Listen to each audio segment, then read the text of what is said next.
races work regularly, or at least 8 of them work on Wednesdays. I know that for sure. But they all work during different times of the week.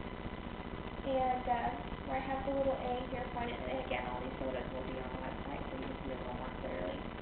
But over here in kind of the middle is where the picture where the ramp is, where they get to walk up to the ramp before they mount the horse.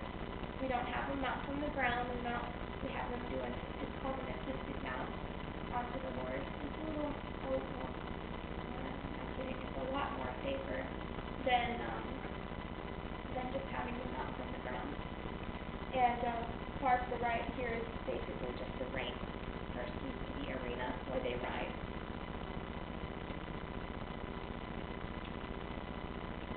Here's kind of more of a close-up of one of the arenas. This one is one of the ones with no obstacles in it. But basically there'll be obstacles like weeding holes, ground holes, mailboxes or buckets where they can reach in and get toys out of or throw toys into, and things like that. And this is just, it's all like sand and gravel, so it's there for even soccer balls and like ground grass might be. And it's easy on the horses too. And over here, I'm grooming Arctic, which is one of my favorite horses there. She's also one of the youngest. I think she's 12 or 13. And she's only been at Freedom Ride for a few months. She's still on probation, which isn't as bad as it sounds. It just basically means they're making sure that she works well with children and works well with the volunteers as well. So they're just testing her out, basically. She should be off probation in a couple of months. It's just because she's new. And grooming is just one of the many duties that we have there as volunteers. We do numerous things. We clean out stalls, we help feed the horses, we go fetch the horses, we go put them back out to pasture, and in the lesson there are volunteers who lead the horse. They're called horse handlers, and there are volunteers that walk on either side of the horse next to the rider to make sure that the rider doesn't fall off or the rider gets panicked, or even when we do trotting exercises where the horse is trotting, and we'll normally hold on to the legs, kind of press our arms against the legs of more unsteady riders so that they don't feel so scared when they're doing trotting exercises. And it's to keep them secure, of course. Alrighty, and this is just the volunteer center. There's a couple of pictures of the volunteer center, and it just says, like, you know, this is the place where we go to kind of chill out and relax, grab a soda or something in between classes.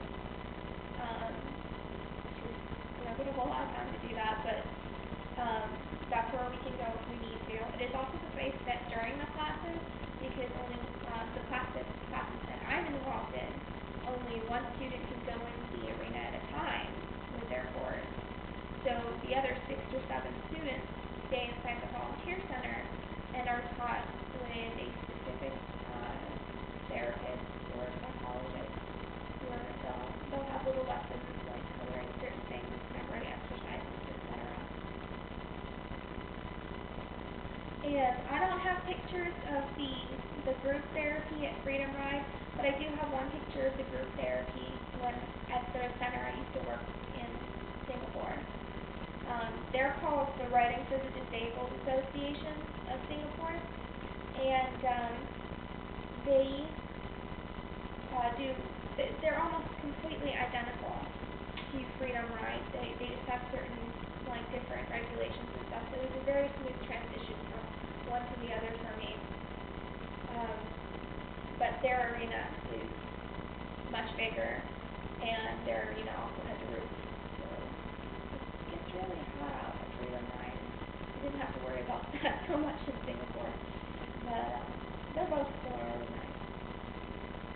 I worked at the Riding for the Disabled for 2 to 3 years when I was in high school as a result of a community service project where I only had to do like 20 hours a semester, and I ended up doing way more than that because I found this place and I just couldn't stop working there.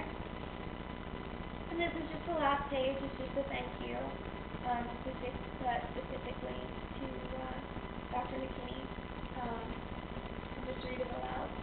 It says, I would like to thank my professor, Dr. McKinney, for allowing me the opportunity of looking for someplace similar to the old RDA I used to work at. I thoroughly enjoyed working overseas there and felt very torn and saddened when I found out I had to move and could no longer work there.